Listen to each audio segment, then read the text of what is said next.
प्यार है यार। Good morning everyone. तो पिछली क्लास में मैं आपको ब्रिक्स बता रहा था। अब आपको ये लग रहा होगा कि ब्रिक्स का इंडिया चाइना रिलेशन के साथ क्या मामला है। देखो बच्चों, चाहे ब्रिक्स हो चाहे वो एससीओ हो, ये मल्टीलेटरल फोरम है, यानी बहुपक्षीय निकाय है। तो बहुपक्षीय का मतलब होता है कि जहां पर एक से ज्यादा मेंबर होते हैं। ये सब संगठन कैसे हैं? बहुपक्षीय, मल्टीलेटरल। तो अगर अगर मान लो किसी हॉस्टल में बच्चों ने एक फ्लैट ले लिया और उसमें 5-6 बच्चे एक साथ रह रहे हैं, तो समझ लो पार्टनरशिप कैसी है? बहुपक्षीय। अगर 2 ही बच्चे हैं तो पार्टनरशिप कैसी है? द्विपक्षीय। तो बहुपक्षीय संगठन है, और आप याद रखो, इसका मतलब है संबंधों में बाइलेटरल पार्टनरशिप के अलावा 2 देशों के अलावा बाकी भी सदस्यों की मेंबरशिप मायने रखती है कि बाकी भी सदस्य किस तरीके से उसमें पार्टिसिपेट करेंगे, उसके पार्ट बनेंगे। ये भी बड़े महत्व का विषय है बच्चों। इसे कहा भी जाता है कि मल्टीलेटरल ऑर्गेनाइजेशन बड़ी इंपॉर्टेंट है, इनका बड़ा महत्व है। अब अगर देखा जाए तो ब्रिक्स उन्हीं मल्टीलेटरल ऑर्गेनाइजेशन में एक है। तो ब्रिक्स क्या है? Multilateral organisation. एससीओ क्या है? Multilateral organization. इसका मतलब भारत चाइना के रिलेशन को मल्टीलेटरल तरीके से भी हम देख सकते हैं कि क्या संभावनाएं हैं। और बच्चों, ब्रिक्स एक बहुत इंपॉर्टेंट एसोसिएशन है, ऑर्गेनाइजेशन है। और ब्रिक्स का महत्व इतना ज्यादा क्यों है, जरा हम इस बात को देखें। तो अगर ब्रिक्स की बात समझना हो तो हम शुरुआत करेंगे Brazil, Russia, India, China and South Africa. अगर हम ब्रिक्स की बात को देखना चाहते हैं, थोड़ा हमें पीछे जाना पड़ेगा बच्चों। पहला, दुनिया में एक बड़ी घटना हुई 1975 में, जब G7 का निर्माण हुआ। क्योंकि ब्रिक्स को समझना है, थोड़ा पीछे भी चले जाए कि दुनिया में क्यों मामला ब्रिक्स का नहीं है। मामला बस 5 देश हो जाए इनका नहीं है बच्चों। फिर वही बात आ गई कि नए वर्ल्ड ऑर्डर का है। दुनिया में बड़ा चेंज आ रहा है, दुनिया में इस समय बड़ा परिवर्तन आ रहा है, और ऐसा माना जाता है कि जिस तरीके से दुनिया में बदलाव आ रहा है, एक नया वर्ल्ड ऑर्डर चाइना बनाने का प्रयास कर रहा है। तो चाइना का राइज केवल सैनिक नहीं है, आर्थिक भी है। और इसलिए आप देखोगे, जब आपको आगे बढ़ना है तो आपको नए नए इंस्टीट्यूशन बनाने पड़ेंगे, नए नए आइडियाज़ लाने पड़ेंगे। तो चाइना के साथ ये सारी बातें आ रही हैं। G7 75 में बना था, जब दुनिया के सामने कुछ देशों ने, जो दुनिया की महाशक्तियां थी आर्थिक रूप में, जैसे कि अमेरिका, कनाडा, उसके बाद अमेरिका, कनाडा, अमेरिकन महाद्वीप की 2 बड़ी इकोनॉमी, दोनों विकसित देश। और कहा जाता था पहले ये G7 है। जी का मतलब होता है ग्रुप, समूह। तो जहां भी जी लगेगा वहां सामान्यतः समूह ही की बात आती है। उसके बाद जर्मनी, यानी आज की डेट में यूरोप की सबसे बड़ी इकोनॉमी जर्मनी। उसके बाद एक इकोनॉमी यूके, इंग्लैंड। उसके बाद फिर फ्रांस और इटली। ये यूरोपियन इकोनॉमी आ गई। तो 2 अमेरिका महाद्वीप के मेंबर, 4 यूरोपीय मेंबर। और आप जानते हैं यही पूरी दुनिया पहले चलाते थे। भाई, जो आज की डेट में लिबरल वर्ल्ड ऑर्डर रखा गया है, ये 1945 के बाद का जो विश्व व्यवस्था बनी। वैसे बच्चों, जो वर्ल्ड ऑर्डर की बात करते हैं, इसका मतलब इसमें संयुक्त राष्ट्र संघ होगा, WTO होगा, मल्टीलेटरल ऑर्गेनाइजेशन होंगे। और कई लोग तो कहते हैं अरे भाई, दुनिया में ऑर्डर वगैरह कोई चीज़ है नहीं, व्यवस्था जैसी कोई चीज़ नहीं है, बस उसमें लट चलता है, पावरफुल लोग रहते हैं। लेकिन इन सारे देशों के अलावा में 4 यूरोप से आ गए। और याद करने का भी तरीका आपको बच्चों, हमेशा कोशिश करो कि एसोसिएट लर्निंग का प्रयोग करो, क्योंकि जर्मनी, इसका मतलब है वही यूरोप की सबसे बड़ी इकोनॉमी जर्मनी। और जर्मनी आप जाओगे, उसके पड़ोसी फ्रांस को देखना बनता ही है। और लंदन नहीं देखा, दुनिया में कुछ नहीं देखा। और लंदन गए और राहुल भैया के ननिहाल नहीं गए तो ही मामला नहीं बनेगा। और राहुल भैया का ननिहाल हमारा सबका ननिहाल है, तो इटली तुम्हारा ननिहाल ही है बच्चों। इस तरीके से भी एसोसिएट लर्निंग होती है। अमेरिका, कनाडा तो भाई भाई है। इसमें एक और जोड़ दिया जाए, एशिया का एक बहुत ही महत्वपूर्ण देश जापान। ये 7 देश मिले, और G7 बना क्यों था कि विश्व की वित्तीय व्यवस्था पर आपस में सहयोग किया जाए। और ये सब देश कैपिटलिस्ट इकोनॉमी अपनाने वाले देश थे। और इन सब देशों खास बात देखो बच्चों, इसलिए G7 एक फैक्ट नहीं है। और हम बार बार कहते हैं कि जब आप कॉन्सेप्ट पे जाते हो, फैक्ट से कॉन्सेप्ट, कॉन्सेप्ट से फैक्ट। ये मामला G7 का नहीं है, मामला दुनिया में डेमोक्रेसी का था, पूंजीवाद, बाजारवाद को बढ़ाने का था। मामला केवल G7 का नहीं है, मामला डेमोक्रेसी का है, उदार लोकतंत्र की बात है। इसलिए हर फैक्ट में कॉन्सेप्ट है। और मामला ये था कि 1970s के बाद एक तरफ जर्मनी का राइज हो रहा था, दुनिया में बड़ा चेंज आ रहा था 1970s में। 1970s में जर्मन इकोनॉमी आगे बढ़ी, जापानीज आगे बढ़े। लेकिन खास बात है, जर्मन और जापान, ये अमेरिका के लिए आर्थिक रूप में चुनौती थी, सामरिक रूप में नहीं। क्योंकि अमेरिका के लिबरल डेमोक्रेटिक ऑर्डर को कभी चले नहीं करते थे। ये अमेरिका की उदारवादी लोकतांत्रिक व्यवस्था के चल नहीं करते थे। देखो तो बच्चों, इसलिए चाइना का राइज अलग है। इसलिए आप अगर कभी इकोनॉमी में पढ़ोगे तो देखोगे कि उसके पहले अमेरिका का डॉलर दुनिया की एकमात्र करेंसी थी, उसके बाद SDR आ गया, स्पेशल ड्राइंग राइट। ये सब चीज़ें इकोनॉमी में पढ़ोगे, पॉलिटिक्स उसका मतलब नहीं है। कि हमने रेफरेंस एग्जाम्पल दे दिया कि कैसे कैसे अब चीज़ें 1970s के बाद बदल रही थी और अमेरिका ने सोचा सारे उदारवादी देशों को ले लिया जाए, सारे पूंजीवादी देशों को लेकर एक नया वर्ल्ड ऑर्डर बनाया जाए, जिससे वित्तीय व्यवस्था में स्टेबिलिटी रहे। लेकिन आप देख रहे हो दुनिया में चेंज आया। दुनिया में 1980s में एक तरफ समाजवादी धड़ा पीछे गया। और ये भी इंटरेस्टिंग पार्ट है इस पूरे G7 में 1980s में आप देखोगे कि सिंगापुर जैसे देश तो उसमें नहीं आए, लेकिन फिर भी बड़ा इंटरेस्टिंग पार्ट है कि सिंगापुर, यानी ताइवान, हांगकांग, ये भी इकोनॉमी के मामले में पूरा आगे बढ़े। 1991 में सोवियत संघ का विघटन हो गया और सोवियत संघ के विघटन के बाद रसिया उसका उत्तराधिकारी आया और रसिया की अर्थव्यवस्था बिल्कुल खस्ता हाल। रसिया ने कहा भाई हमें भी G7 में शामिल कर लो, तो रसिया को भी G7 में शामिल किया गया, लेकिन उसे फिर बाहर कर दिया गया। और रसिया को बाहर क्यों किया गया? आप देख ही रहे हो यूक्रेन क्राइसिस, रसिया का आक्रामक अप्रोच। रसिया आजकल जिसको देखो उसी को धर देता है। जॉर्जिया को पीट दिया, यूक्रेन पे आक्रमण किए हुए है। तो पुतिन साहब जानते हो बिल्कुल आक्रामक, बिल्कुल खली के अंदाज में चल रहा है, इसलिए रसिया को शामिल भी किया गया, रसिया को फिर बाहर कर दिया गया। अब सवाल यह है कि किस तरीके से वर्तमान विश्व व्यवस्था चेंज हो रही है, वर्तमान दुनिया, प्रेजेंट वर्ल्ड कैसे चेंज हो रहा है, उसका आधारशिला रखा गया 1999 में। और स्थापना कैसे हुई G20 की? बड़ी इंटरेस्टिंग बात याद रखना बच्चों, जब एक बार ये G7 बना था तो उसके अपोजिशन में विकासशील देशों में बनाया था G77, उसमें इंडिया भी शामिल था। तो जितने गरीब भाई अपने थे, जितने निरंकारी भाई थे, यानी ग्लोबल साउथ, यानी विकासशील देशों ने, ग्लोबल साउथ ने G77 का निर्माण किया था। और जानते हो G77 में नारा क्या लगता था? साम्राज्यवाद विरोध, उपनिवेशवाद विरोध। यानी G77, अब देखो जिसके पास संख्या ज्यादा थी पैसा नहीं था, और G7 संख्या कम थी पैसा ज्यादा था। तो G77 अलग ही राग लगता था कि दुनिया से साम्राज्यवाद, उपनिवेशवाद खत्म होना चाहिए और ये पूंजीवाद खत्म होना चाहिए, अमेरिका के वर्ल्ड ऑर्डर में चेंज आना चाहिए। इसका नारा G77 देता था। लेकिन बच्चों 90s के बाद सोच के देखिए नई दुनिया आ गई, जहां ज्यादातर समाजवादी देशों ने पूंजीवाद अपना लिया। अब तो पूंजीवाद समाजवाद के बीच ऐसा विभाजन रहा ही नहीं। ज्यादातर पर सोशलिस्ट कंट्री ने क्या अपना लिया? कैपिटलिज्म अपना लिया, पूंजीवाद अपना लिया, बाजारवाद अपना लिया। तो ये बहुत बड़ा चेंज था बच्चों। इसे कहा भी जाता है कि अब ऐसा देखा गया, और न केवल यानी बहुत सारे समाजवादी देशों ने बाजारवाद अपना लिया, उसके बाद तो चाइना का उभार होने लगा, उसके बाद इंडिया आने लगा। पॉपुलेशन ज़्यादा थी, चाइना, इंडिया, उधर से लैटिन अमेरिका, ब्राजील, फिर अफ्रीका भी इकोनॉमिक ग्रोथ का सेंटर बना। यानी दुनिया में एक बड़ा चेंज आने लगा। तो यूरोप से अर्थव्यवस्था थोड़ा खिसकने लगी। बहुत बड़ा चेंज है बच्चों, समझने की बात है। यानी कहा जाता है 300 सालों को यूरो अटलांटिक वर्ल्ड में, यूरो का मतलब यूरोप, अटलांटिक का मतलब अमेरिका, इस यूरो अटलांटिक वर्ल्ड में हमेशा वर्चस्व रहा यूरोप का, अमेरिका का। पहली बार उस वर्चस्व को विकासशील देश चुनौती दे रहे थे, जो कभी कॉलोनियलिज्म, इंपीरियलिज्म सब उसी में शासित थे। यानी पहली बार गुदड़ी के लाल उभर रहे थे बच्चों। पहली बार गांव में उन लोगों का उभार हो रहा था जिनको कोई पूछता नहीं था। यानी ये कह लो कि सब दलित वंचित समाज के लोग अंतर्राष्ट्रीय राजनीति में जो बने वो सब G77 के लोग थे। इन लोगों ने, ये दोनों के बीच में विरोध चलता था। लेकिन 90 के बाद ऐसा लग गया कि ना भाई, दोनों G7 में भी कुछ लोगों को मिला, G77 कुछ लोगों को मिला, और G20, तो G20 में G7 के सारे देश हैं। लेकिन उस G7 के और देशों के अलावा जैसे भारत आ गया। अब बच्चों चीन का नाम थोड़ा हमने बाद में लिख दिया, भाई अपने देश का नाम हम तो पहले लिख ही सकते हैं, इंडिया। और ये है, दुनिया अलग है, बात कहती है भाई चाइना बहुत ही बड़ी इकोनॉमी है, तो इकोनॉमी तो ही है। अब देखो भारत आ गया, ब्राजील इसमें शामिल हो गए। यानी G20 में G7 के सारे देश आई गए, भारत, चीन, ब्राजील, दक्षिण अफ्रीका, साउथ अफ्रीका। उसके बाद दुनिया का पावर हाउस दक्षिण कोरिया इधर आई गया। यानी इस किस्म के मेंबर आ गए। उधर लैटिन अमेरिका से ब्राजील के अलावा मैक्सिको, उधर सऊदी अरेबिया। तो पाकिस्तान को गेस करने की आवश्यकता नहीं है, उधर सऊदी अरेबिया आया, टर्की आया, टर्की। तो अब जरा सोच के देखो कैसे G7 के साथ, यानी कहानी G20 की नहीं है, कहानी विकासशील देशों का रईस की है।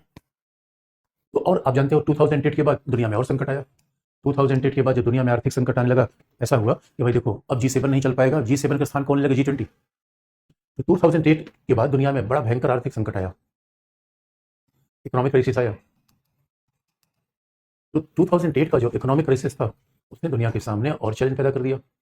और उस इकोनॉमिक क्राइसिस के बाद अब ये बात लगने लगी कि अब दुनिया में विकासशील देशों के बिना इकोनॉमी नहीं चल सकती, विकासशील देश वर्ल्ड ऑर्डर के सेंटर में जा रहे हैं। और अभी बहुत महत्वपूर्ण बात हो गई, इसलिए बच्चों इसी घटनाक्रम के अंतर्गत 2009 में ब्रिक्स बना।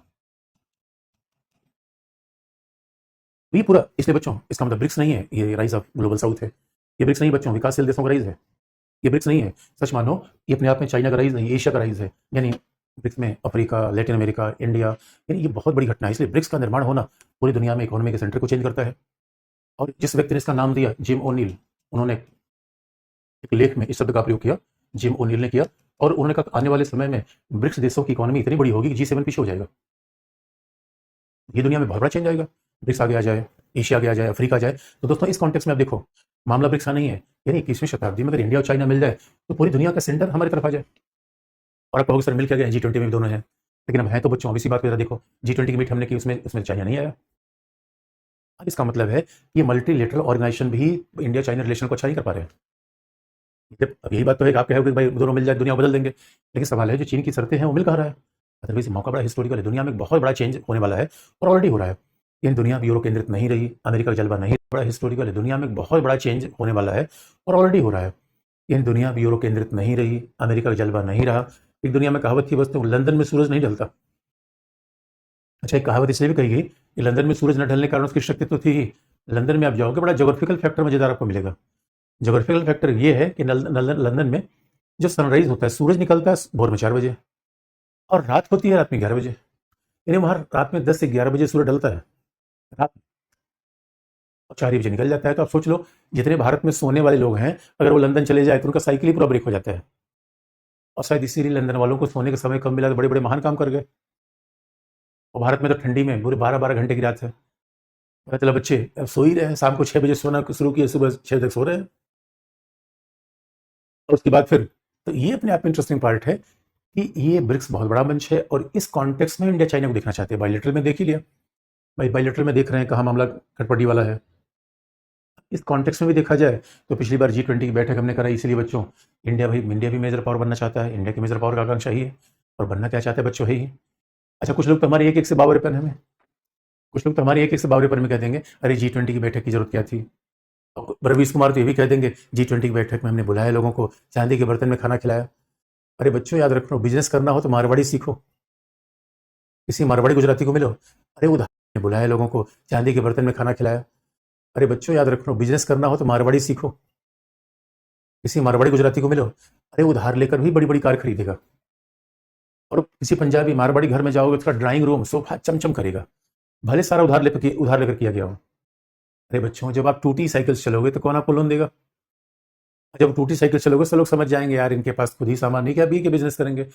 जरा सोच के देखो कैसे लोग अपने हाई प्रोफाइल तरीके से बिजनेस करते हैं। अब मान लो कि दिल्ली तो भारत का एक तरीके से ड्राइंग रूम है बच्चों, अब हमारे घर में कोई आ रहा है और हम फटेले थाली में खाना खिला देंगे, लो भैया हम तो बड़े समाजवादी देश है, तो समझ जाएगा यार इंडिया तो इन्वेस्टमेंट करने वाला देश थोड़े, इंडिया में क्या करेंगे इन्वेस्टमेंट करके, इसके पास कुछ है ही नहीं।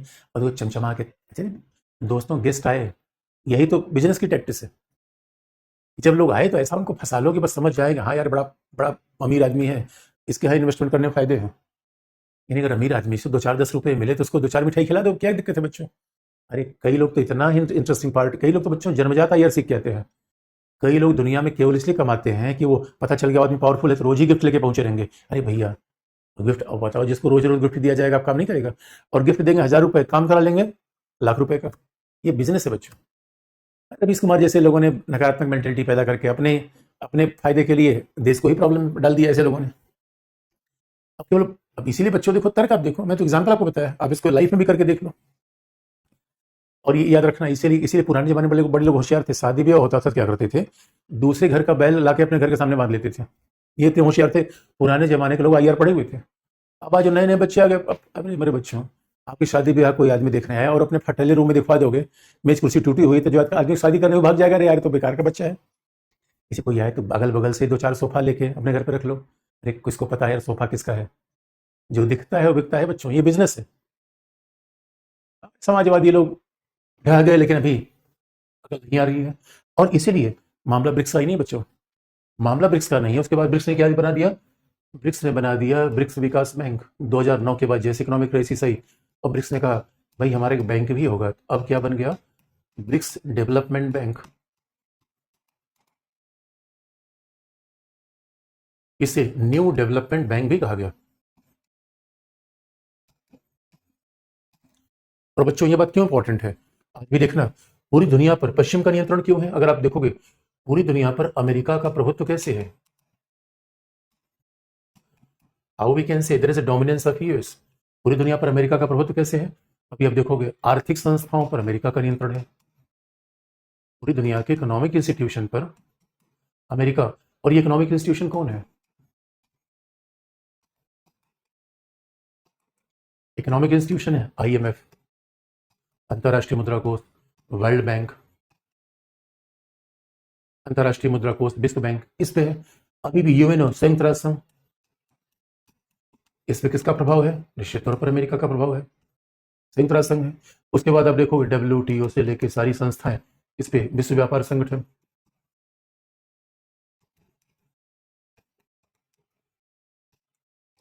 डब्ल्यूटीओ, डब्ल्यूटीओ पर प्रभाव किसका? अमेरिका का। इसी प्रभाव को कम करने के लिए चाइना क्या ला रहा है? अब इसी प्रभाव को विकल्प रखने के लिए, यानी ये ब्रिक्स विकास बैंक जो हमने आपको बताया, यानी चाइना किस मॉडल को ला रहा है? चीन कैसे आगे बढ़ा रहा है? देखो बच्चों, ये क्या ला रहा है? न्यू डेवलपमेंट बैंक, ब्रिक्स विकास बैंक,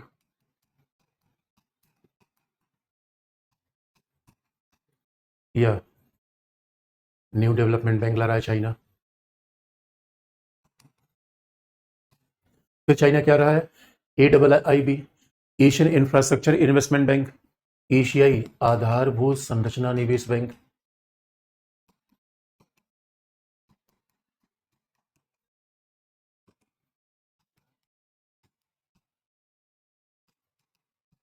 एशियन एशियन इंफ्रास्ट्रक्चर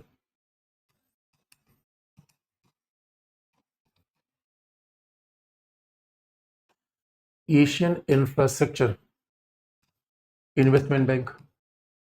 देखो चाइना इसलिए ब्रिक्स ब्रिक्स ला रहा है, वो एससीओ को भी आगे बढ़ाया जा रहा है, और इसलिए बच्चों ब्रिक्स डेवलपमेंट बैंक उसने बनाया तो वो IMF और वर्ल्ड बैंक का ऑप्शन रखना चाहता है। और एशियाई विकास बैंक जो ADB है, जो एशियाई विकास बैंक है, वो उस पे उसका नेता जापान है।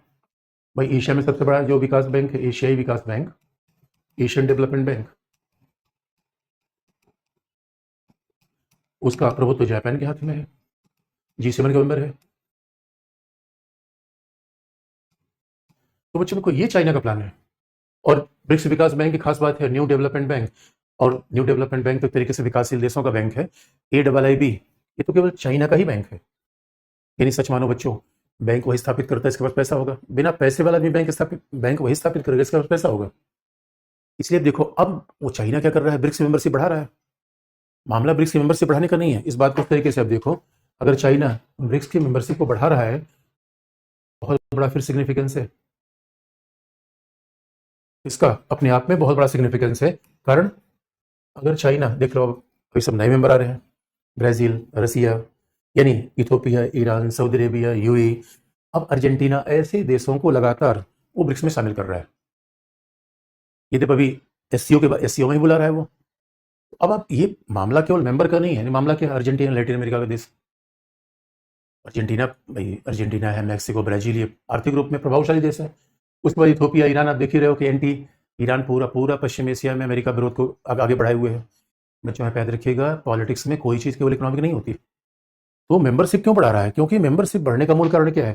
कि विकासशील देश के साथ आ जाए, चाइना को अमेरिका का विकल्प रखा जाए, और अमेरिका के वो दोस्त देश न जो केवल अमेरिका विरोधी है, बल्कि अमेरिका के वो भी देश जो अमेरिका के बहुत बड़े सपोर्टर है, सऊदी अरेबिया है, वो भी उसको लेना चाहता है। यानी ये पॉलिटिक्स है बच्चों। तो फैक्ट को भी हमेशा कॉन्सेप्ट के साथ देखने का प्रयास करते हैं। इस मामले में तो देखो चाइना, यानी चाइना के, ये मत सोचो चाइना केवल रोड बेल्ट प्रोजेक्ट लेकर आगे बढ़ रहा है। भाई रोड बेल्ट, चाइना केवल रोड बेल्ट प्रोजेक्ट लेकर आगे बढ़ रहा है, या केवल वो ये कह रहा है कि हम इनको पीछे कर देंगे? ऐसा नहीं बच्चों, चाइना के पास बड़ी सिस्टमेटिक प्लान है। इसे चाइना के बारे में कहा भी जाता है, कहावत है, चाइनीज कहते हैं कि भाई अगर 1 साल के बारे में सोचना हो तो चावल लगाओ, 5 साल के बारे में सोचना हो तो देव लगाओ, और देश को 25-50 साल के बाद शासन के बारे में सोचना है तो वहाँ लोगों को अच्छी शिक्षा देते हैं कि भाई अगर 1 साल के बारे में सोचना हो तो चावल लगाओ, 5 साल के बारे में सोचना हो तो देव लगाओ, और देश को 25-50 साल के बाद शासन के बारे में सोचना है तो वहाँ लोगों को अच्छी शिक्षा दो, क्वालिटी एजुकेशन दो। और बच्चों देखो चाइना में ये मुफ्तगिरी नहीं चली, इंडिया में चला। इंडिया में सारी इकोनॉमी बर्बाद कर, 10 रुपये 5 रुपये दे के, जितनी सरकार आई उसमें बस 10 रुपये इनको दे दो, 5 रुपये इनको दो। इस वजह से अगर आप देखोगे, ये पूरा एक प्लान क्या है? चाइना का प्लान है कि भाई IMF वर्ल्ड बैंक क्या करता है? वो लोन देने की शर्त उनकी बड़ी कठिन है। इसलिए आप देखोगे IMF, अंतर्राष्ट्रीय मुद्रा कोष, इंटरनेशनल मॉनेटरी फंड और विश्व बैंक, ये लोन देने में राजनीतिक मामला देखते हैं। यानी आप याद रखो बच्चों, इंटरनेशनल रिलेशन में अगर भाई देखो, हो सकता है कि आप ये सब चीज इकोनॉमी में पढ़ते होंगे, हमें इसके इकोनॉमिक डायमेंशंस नहीं, पॉलिटिकल डायमेंशंस मतलब है, बाकी सारी इकोनॉमी आपको बताएंगे। और पॉलिटिकल डायमेंशन ये है बच्चों, मामला केवल लोन देने का नहीं होता। जिसको आप लोन दोगे उसकी अपनी विचारधारा बता दोगे, जिसको आप लोन दोगे उसका समर्थन भी ले लोगे, और जिसको हम लोन देंगे उसे अपनी मनचाही बात पूरी करा लेंगे। इसीलिए अमेरिका क्या करता है, IMF से उन्हीं देशों को लोन दिलवाता है जो उसके समर्थक है। अब IMF से सोचो ईरान को लोन मिल जाएगा, सवाल ही पैदा नहीं होता। पाकिस्तान ने बड़ी मेहनत की तब किसी तरीके से लोन मिला। और अब IMF वगैरह में जिसका जितना पैसा होगा, तो मान लो अमेरिका ने 18 रुपये जमा किया है तो अमेरिका का वोटिंग राइट में 18% योगदान होगा। वहां लोकतंत्र नहीं है बच्चों। देखो अमेरिका क्या बात करता है, पूरी दुनिया में डेमोक्रेसी होनी चाहिए, आईएमएफ में नहीं है, पैसे के मामले में लोकतंत्र नहीं है।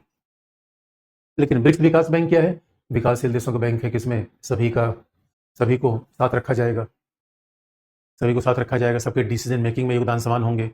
यानी एक तरीके का, इसीलिए इसका मुख्यालय अगर शंघाई में होगा, क्षेत्रीय मुख्यालय दक्षिण अफ्रीका में, उसका बैंक का हेड होगा इंडिया से, तो ये सब ब्रिक्स विकास बैंक की बातें आई।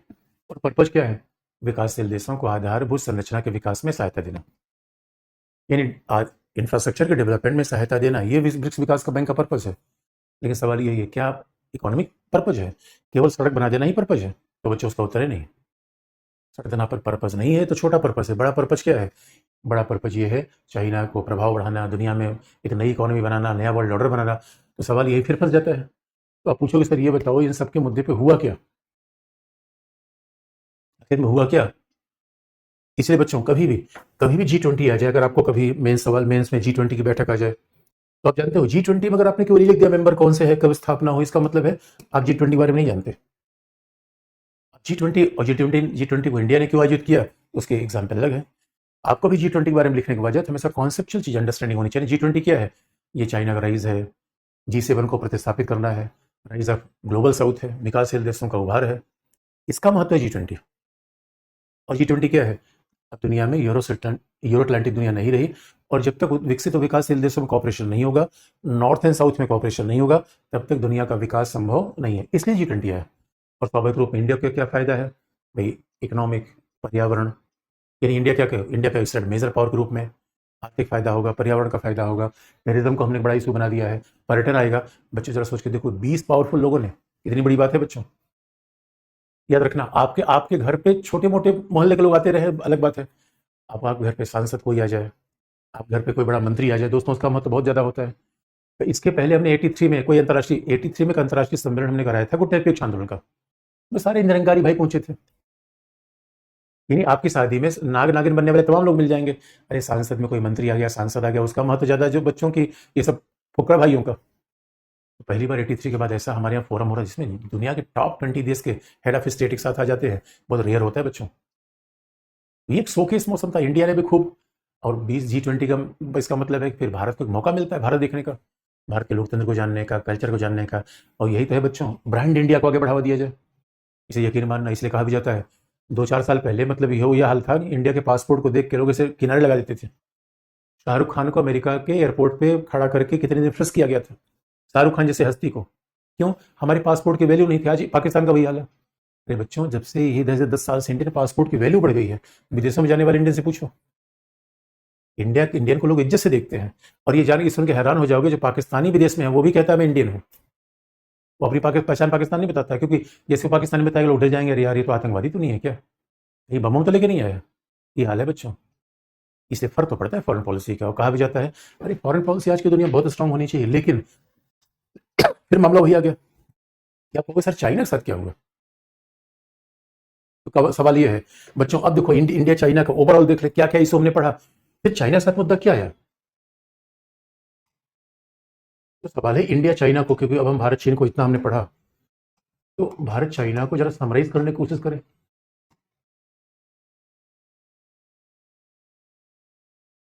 इंडिया चाइना को जरा समराइज करने की कोशिश करेगा, फिर मामला है क्या, G20 में क्या हुआ, किसमें क्या हुआ।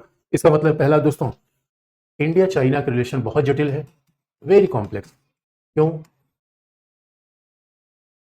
कॉम्प्लेक्स क्यों है? क्योंकि इंडिया चाइना में एक तरफ कोऑपरेशन चल रहा है,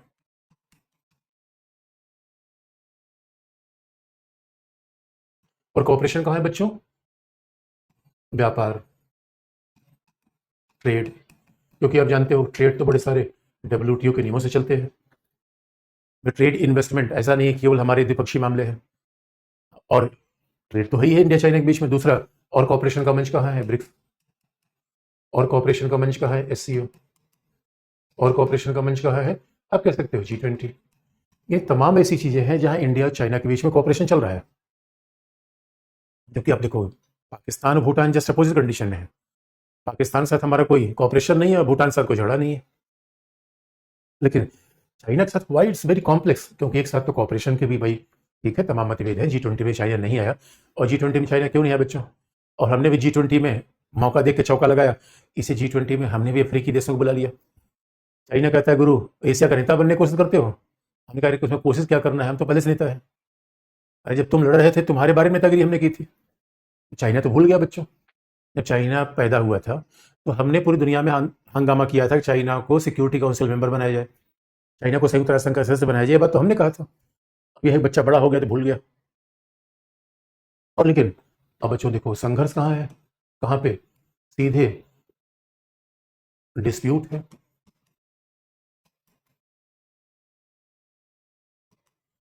तो डिस्प्यूट कहाँ है बच्चों, बॉर्डर पर। सबसे बड़ा अगर इंडिया के पॉइंट ऑफ व्यू से देखा जाए तो बॉर्डर डिस्प्यूट।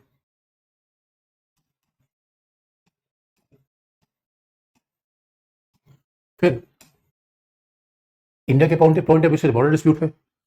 और अगर चाइना के पर्सपेक्टिव से देखा जाए तो तिब्बत दलाई लामा का मुद्दा भी बार बार उठाता है।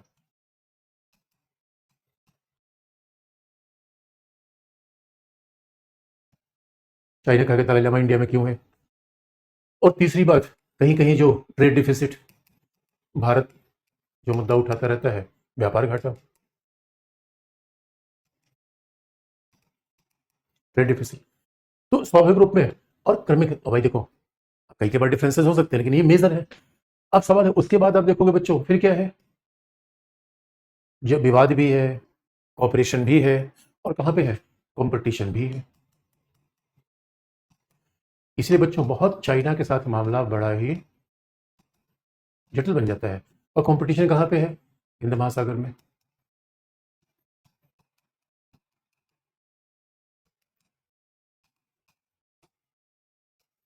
तो बच्चों देखो अभी तक क्या किया, इंडिया चाइना को हमने एक्सपेंड कर दिया, एक एक पार्ट को अलग कर दिया। अब हमने क्या समराइज कर दिया, सबको जोड़ जोड़ लिया। तो मतलब कभी एक साथ रिलेशन आ जाए तो हमें दोनों लिखने की टेंडेंसी हमारे पास होनी चाहिए।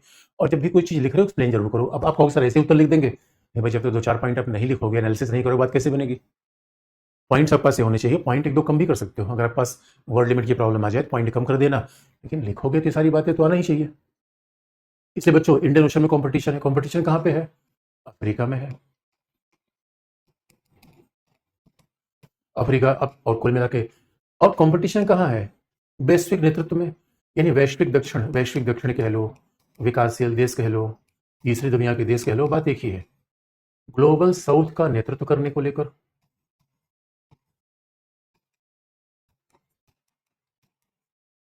ग्लोबल साउथ के लीडरशिप के मामले में चैलेंज भी है, क्योंकि अब वैश्विक दुनिया का नेतृत्व का मतलब है चाइना सोचता है कि हम दुनिया को लीड करेंगे, इंडिया कह रहा है हम दुनिया के लीडर हैं।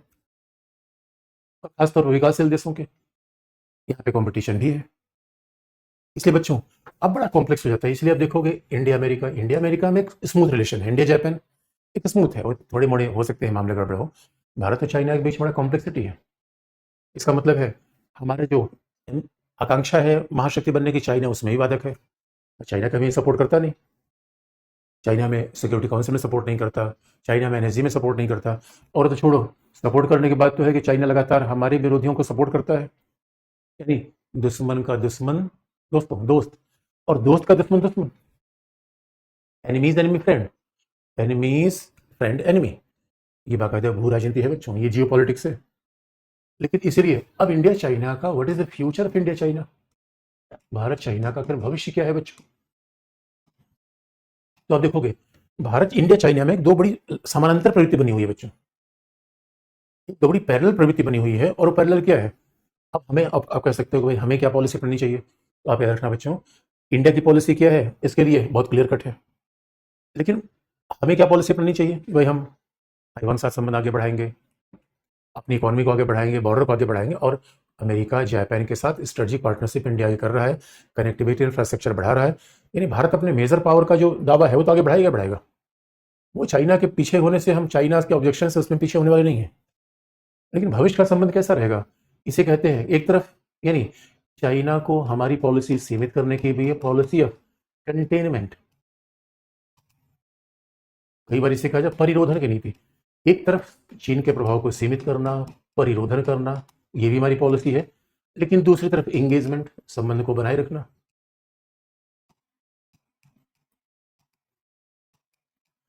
क्योंकि बच्चों आप याद रखो अभी हमने क्या पॉलिसी थोड़ा चेंज कर ली है। इसका मतलब है दोनों, चाइना के साथ दोनों चीजें बनी रहेंगी। कंटेनमेंट का मतलब है तनातनी बनी रहेगी। कंटेनमेंट का मतलब है कोई हमारा विरोधी व्यक्ति है तो स्वाभाविक रूप में इसके प्रभाव को बढ़ने से रोकना चाहेंगे। लेकिन एंगेजमेंट का मतलब है वार्ता के मामले बने रहेंगे, क्योंकि बच्चों दोनों महाशक्तियां हैं, दोनों एशिया की दो बड़ी महाशक्तियां हैं। तो कहीं ना कहीं चाइना और इंडिया एक दूसरे की शक्ति को सीमित करने का प्रयास करते हैं, और दूसरा संबंधी बना हुआ है। और अब याद रखना लास्ट में इंडिया क्या कर रहा है, इंडिया की भविष्य की पॉलिसी क्या है, what is the policy option, Bharat की विकल्प क्या है, भविष्य में भारत के विकल्प क्या है, what is India policy option.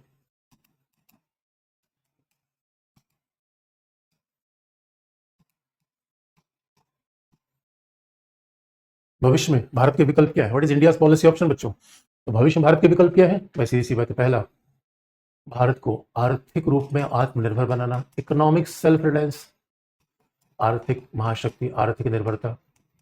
In economic self reliance बहुत जरूरी है बच्चों, स्टार्टअप प्रोग्राम। इसलिए आप देख रहे हो कि इंडिया इकोनॉमिक सेल्फ रिलायंस तरफ आगे बढ़ रहा है। इसका पहले, और इसका मतलब ये मत सोचो कि चाइना के साथ ट्रेड से संबंध अच्छा हो जाएगा, नो। इंडिया के साथ पहला इकोनॉमिक सेल्फ रिलायंस बहुत जरूरी है। दूसरा भाई सैन्य क्षमता, हम अपनी सैन्य क्षमता का विस्तार कर रहे हैं, सैन्य क्षमता को आधुनिकीकृत कर रहे हैं, मॉडर्नाइजेशन ऑफ डिफेंस फोर्सेस। इसलिए बच्चों रोड बनाना, राफेल खरीदना, इसलिए आप देखोगे बहुत बड़ी बात, आप देखोगे अभी हमारे पास सेनाओं का थिएटर कमांड बन रहा है, तीनों सेनाओं को एक साथ हम बना रहे हैं। यानी पहली बार हमने पहले अभी क्या होता है, आप देखोगे हमारे यहाँ इतने साल से 25-75 साल से पहले संविधान में जो सेपरेशन ऑफ पावर अपनाया, वो सेना में भी सेपरेशन पावर अपना लिया। और सेना में सेपरेशन ऑफ पावर क्या है, अगर इलाहाबाद प्रयागराज में यानी अगर एयरफोर्स का सेंट्रल हेडक्वार्टर है, तो प्रयागराज में एयरफोर्स का सेंट्रल कमांड है और आर्मी का सेंट्रल कमांड है लखनऊ। कमाल की बात यार, अब सेंट्रल कमांड देखे दोनों के साथ रहना चाहिए, लेकिन नहीं, सेपरेशन ऑफ पावर हमने कर दिया। और ये डिसीजन मेकिंग तक है, एयरफोर्स का अलग डिसीजन होगा और नेवी का अलग होगा, आर्मी का अलग होगा। इसलिए बच्चों में हुआ क्या, कारगिल वार में हमारी एयरफोर्स ने हमारी आर्मी के ऊपर ही गोली दाग दी, ऊपर से बम गिरा दिया। अब सोचो, इसीलिए इंडिया में लगातार इंटीग्रेशन की बात की जा रही है, यानी एक ही जगहों पर एयरफोर्स, नेवी, आर्मी तीनों अवेलेबल होगी और तीनों कमांडिंग एक जैसा होगा। ये पता चला कि एक ही राफेल खरीद रहे हैं, एक ही राफेल खरीद रहे हैं, और वो कहाँ से, एक ही राफेल फ्रांस से खरीदना है, नेवी अलग खरीद रही है, एयरफोर्स अलग खरीद रही है। कमाल की बात होगी बच्चों। अरे भाई राफेल एक ही लाना है तो नेवी एयरफोर्स अलग अलग क्यों खरीदे, और ट्रेनिंग अलग अलग क्यों होनी चाहिए, ट्रेनिंग तो ज्वाइंट होनी चाहिए। इसे बच्चों अभी आप देखोगे ये बहुत बड़ा कदम उठाया इंडिया ने, इसे कहा भी जाता है यही स्ट्रेटजी कल्चर है बच्चों। और शायद हमने पहले से सेनाओं को 3 जगह बांट रखा था, कारण शायद ये रहा होगा कि विकासशील देश हैं, सेना बहुत पावरफुल ना हो जाए, और सेना पावरफुल बनेगी तो पता चला कि लोकतांत्रिक सरकार को डिस्टेबलाइज कर देगी। एक हिडन फियर था, लोग कहा करते थे कि ऐसा हिडन फियर था जिसके चक्कर में सामने कर रखा था। लेकिन बच्चों को इतने डरते रहेंगे फिर तो पता चला कि अरे जब रहेंगे तब तो डेमोक्रेसी रहेगी। लेकिन बच्चों को इतने डरते रहेंगे फिर तो पता चला कि अरे जब रहेंगे तब तो डेमोक्रेसी रहेगी। इसे अब हम थिएटर कमांड बना रहे हैं, पूरे भारत में 3-4 कमांड होंगे, जहां पे एक ही जगह पे एयरफोर्स, आर्मी, नेवी सब इकट्ठा होगी और एक ही जगह से उनका संचालन होगा। अब यह नहीं कि एयरफोर्स को अलग अधिकारी कमांड दे रहा है, अरे भाई एक ही जगह पे, अब एयरफोर्स वहीं कश्मीर में एयरफोर्स भी उड़ाना है, कश्मीर में आर्मी है, और कमांडिंग करने वाला अधिकारी अलग अलग है। इसमें इंटीग्रेशन नहीं है बच्चों, इस इंटीग्रेशन होना बड़ा जरूरी है। और उसके बाद क्या है, डिप्लोमेटिक। तो हमारे पास इकोनॉमिक भी तरीके हैं, डिप्लोमेटिक तरीका क्या है बच्चों, क्योंकि याद रखना वार इज नॉट एन ऑप्शन। लेकिन वार के डर से परहेज भी तो नहीं करेंगे कि चाइना कुछ भी करता जाए। कूटनीतिक के तरीके क्या है, ताइवान के साथ संबंध को आगे बढ़ाना। कूटनीतिक तरीके क्या है, क्वाड के साथ संबंध सुदृढ़ करना, और हमने बार बार कहा है क्वाड आपको अमेरिका बता देंगे, क्वाड के साथ संबंध सुदृढ़ करना। उसके बाद फिर आप देखोगे इसके अलावा क्या है कि डिप्लोमेटिक तरीका क्या है, विकासशील देशों को आगे बढ़ाना, विकासशील देशों का नेतृत्व करना, और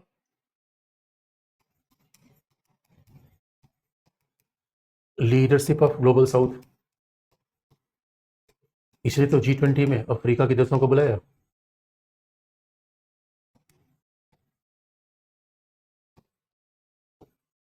तो एक डिप्लोमेटिक तरीके, आर्थिक तरीके, सैनिक तरीके, तो हर तरीके अपना रहे हैं बच्चों। और इसलिए इंडिया मानता भी है कि दलाई लामा को और तिब्बतियों को स्वायत्ता मिलनी चाहिए। तो ऐसा थोड़ी कि हमने, लेकिन आप ये कहोगे कि हम चीन से लड़ना चाहते हैं, वॉर करना चाहते हैं बच्चों, तो डिप्लोमेसी में ऑप्शन नहीं होता, हम सैनिक अधिकारी नहीं है। और कहा भी जाता है वॉर वहां होता है जहां डिप्लोमेसी फेल हो जाती है। और डिप्लोमेसी है क्या भाई? सीधी सी बात है, बातचीत के द्वारा अपने काम निकाल लेना। अरे सीधी सी बात है, अपना काम निकालना, यही तो डिप्लोमेसी है बच्चों। और उसके लिए कोई भी तरीका अपनाया जाए। इसे देखो हमेशा बातचीत होती है, ये नहीं कि बातचीत बंद कर देंगे, गोला बारूद लेके दौड़ रहे हैं, मार देंगे, ऐसा नहीं होता बच्चों। लेकिन वार से डरना भी नहीं है। अगर आप ये सोचो कि इंडिया वार से डर जाएगा और चाइना में धमका देगा, तो वो पॉलिसी हमने छोड़ दी। कि भाई अगर तुमको लगता है कि वार ही तुम धमका दोगे तो हम वार देख लेंगे फिर। तो बच्चों ये है इंडिया चाइना। इंडिया चाइना खत्म हो गया। अब हम देखो, अब हम थोड़ा पड़ोसी देशों से निकलकर महाशक्तियों को देख लेंगे और फिर पश्चिम एशिया और आएंगे, फिर पश्चिम एशिया पर आ जाएंगे, फिर अफ्रीका पर आ जाएंगे, फिर साउथ ईस्ट एशिया पर आ जाएंगे। एक बार थोड़ा महाशक्तियों को देख लें बच्चों, तो फिर विकासशील देशों पर आएंगे और पड़ोस पर आ जाएंगे, एक्ट ईस्ट लुक वेस्ट। तो फिर विकास महाशक्तियों में कौन आएगा? रसिया, अमेरिका, जापान। रसिया, अमेरिका, जापान ये महाशक्तियों में आएगा। तो कल से हम रसिया शुरू करेंगे कि रसिया के साथ क्या प्रॉब्लम है, क्या मामला है। फिर जापान, अमेरिका। फिर उसके पहले आप सवाल पूछ लो बच्चों, ऑन कर देना उसे।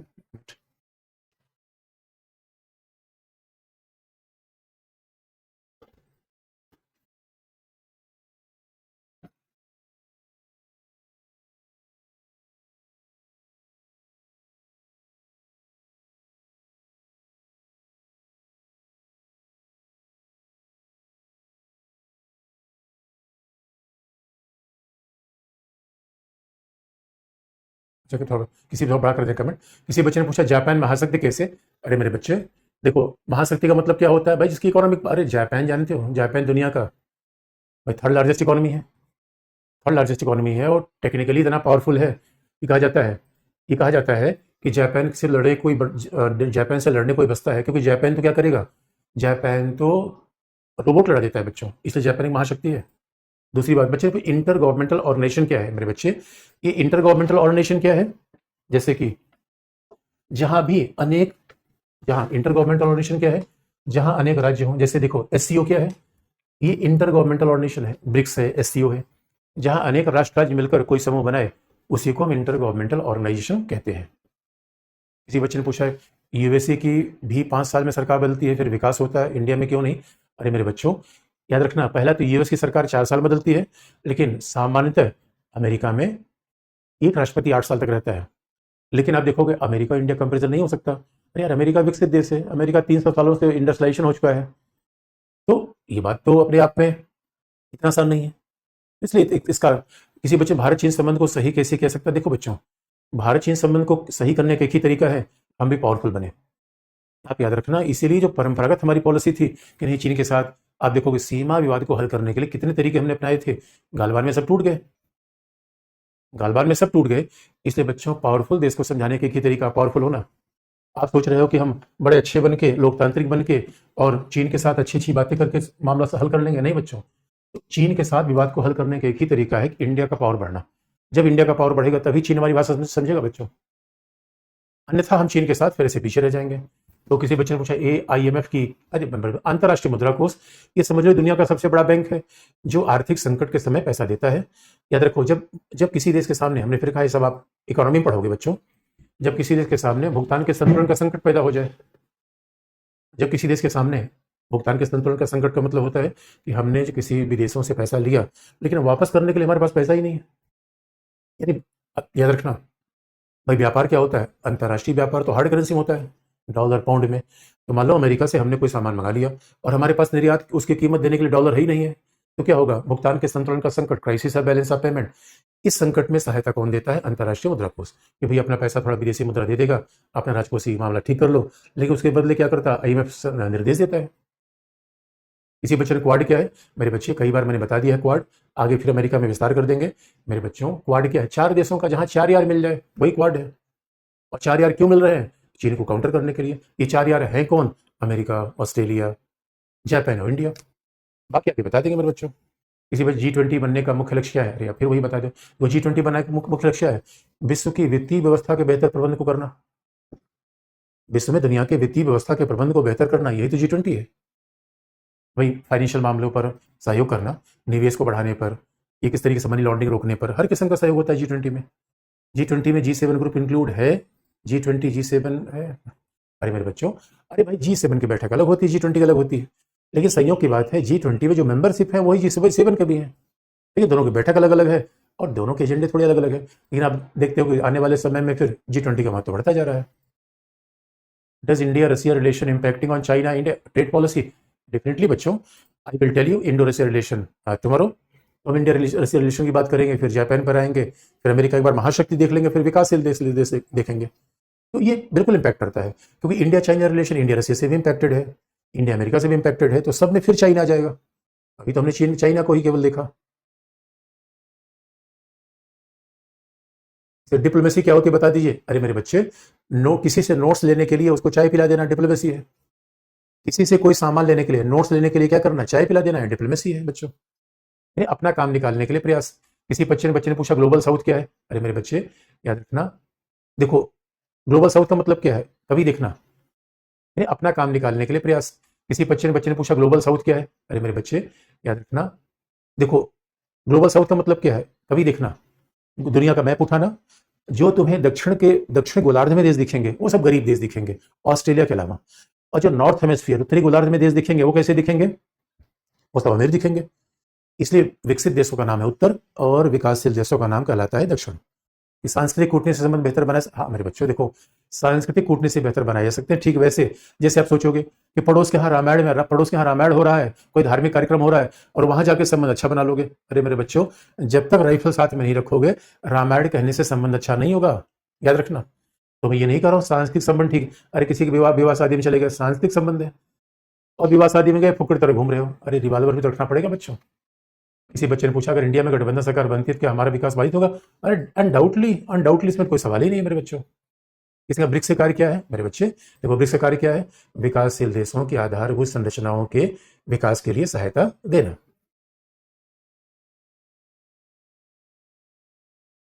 इसे म्यांमार, अरे मेरे लू किस्ट में आएंगे, म्यांमार बता देंगे। अभी पहले महाशक्ति की तरफ चलेंगे, फिर उसके बाद बता देंगे भारत को अपना व्यापार बढ़ाने के लिए क्या करना चाहिए। ये इकोनॉमी से रामेश्वर से पूछना बच्चों, ज्यादा अच्छा बताएंगे इकोनॉमी, क्योंकि इकोनॉमी साइंस टेक आप लोग तो उधर पूछोगे ही।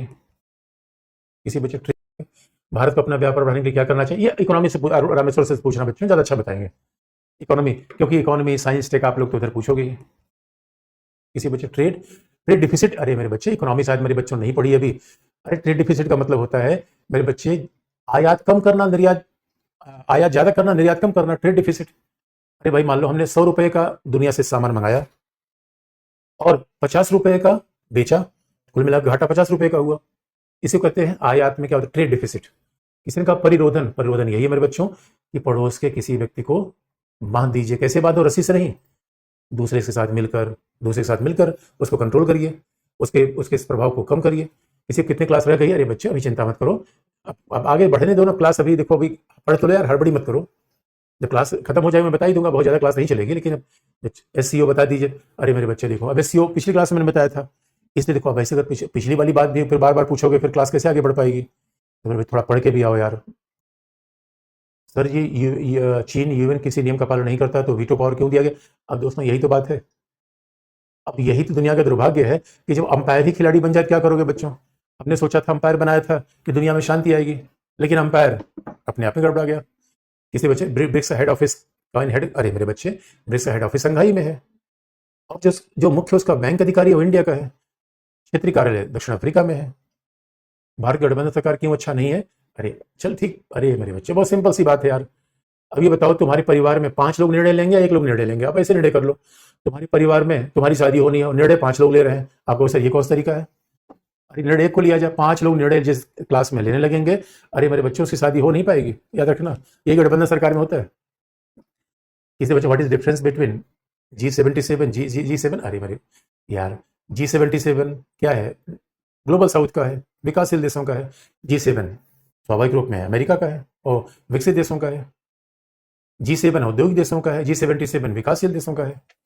ताइवान में दूतावास बनाने से क्या होगा? इसका मतलब है मेरे बच्चों, ताइवान में दूतावास बनाने का मतलब है कि हमने ताइवान को अलग देश की मान्यता दे दी।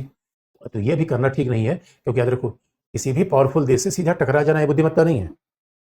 देखो हमें अपना इंटरेस्ट बचाना है, न कि दूसरे से लड़ना है। किसी बच्चे भारत भविष्य में एक्साइजेशन को ले सकता है? अरे देखो, अरे मेरे पुत्र, मैंने यार सीमा विवाद में बता दिया था। सीमा अब लगता है पिछली बात है, मेरे बच्चे भूलते जा रहे हैं। बताओ कैसे काम बनेगा? क्या ताइवान के आधिपत्य से वर्ल्ड ऑर्डर पर क्या प्रभाव पड़ेगा? अरे आप याद रखो, आज आगे आने वाले समय बता देंगे बच्चों। ताइवान के आधिपत्य से पूरी दुनिया पर फर्क पड़ ही रहा है। देख लो पश्चिम एशिया जल रहा है, उधर चाइना मसल फ्लेक्सिंग कर रहा है, फिर उधर से रसिया भी आ रहा है। किसी बच्चे ने पूछा महंगाई क्या क्या पूछा। चीन के साथ व्यापार घाटा कम करे। हमने कहा इकोनॉमिक्स से पूछना, सर से यार पूछना, वो अच्छा बताएंगे, सर से पूछना। किसी का पाकिस्तान G20 के भाग है, नहीं मेरे बच्चों, पाकिस्तान फुक्कड़ है, पाकिस्तान G20 में कैसे चला जाएगा। अरे तुम तो ये पूछना चाहते हो कि हमारे गांव का आदमी की अंबानी के साथ दोस्ती है, सवाल ही पैदा नहीं होता। किसी बच्चे पर पाकिस्तान 91 तक आर्थिक दृष्टि से भारत से आगे था, अरे मेरे बच्चे, अरे पाकिस्तान भारत से कभी आगे नहीं था। हाँ थोड़ा पर कैपिटा छोटा देश था, तो पर कैपिटा इनकम वाले मामले में थोड़ा उसकी कंडीशन ठीक थी, लेकिन क्यों आगे बढ़ा, जब गठबंधन सरकार, अस्थिरता, सब सेना का प्रभाव। हिंद महासागर में प्रभुत्व क्यों बना रहा है चीन। अब देखो फिर वही बात है। अरे मेरे बच्चों, आपके गांव का कोई आदमी मौखिक जमीन क्यों लेना चाहता है। अरे गांव के लोग हाईवे पर अपना घर क्यों बनवाना चाहते हैं। हाईवे पे घर बनवाएंगे, उससे दुकान भी खुल सकती है। हाईवे पे घर बनवाएंगे तो लोगों की आवाजाही पे कंट्रोल भी हो सकता है। इसलिए ऐसा कहा जाता है कि नियंत्रण होना चाहिए। इसका पीओके पाकिस्तान, सर चीन भी पीओके में घुसपैठ कर रहा है, भारत ताइवान में हस्तक्षेप क्यों नहीं कर सकता। अरे देखो अब फिर वही बात, इतना इमोशनल मत बनो। अरे चीन पीओके में घुसपैठ नहीं कर रहा है मेरे बच्चों। अब चाइना क्योंकि पाकिस्तान सपोर्ट कर रहा है उसका ना, चाइना पाकिस्तान सपोर्ट कर रहा है, पाकिस्तान के सपोर्ट से वो आ रहा है, तो अब थोड़ा पाकिस्तान का ही मामला है। और दूसरी बात, अरे पहले इंडिया को पावरफुल बनने दो बच्चों, अभी 2 4 10 साल और दंदना के पहले आर्थिक रूप में शक्ति बढ़ाए, या पहले पता चला कि नौकरी लगी नहीं, पड़ोसी के 2 लठ मार ही दिया। थोड़ा सा धैर्य रखो मेरे बच्चों, बाकी कल ठीक है, कल से महाशक्ति बताएंगे, रूस, अमेरिका, जापान, ठीक है बच्चों, उसके बाद फिर पड़ोस पर आएंगे। ठीक है, ओके, ठीक है बच्चों, भाई।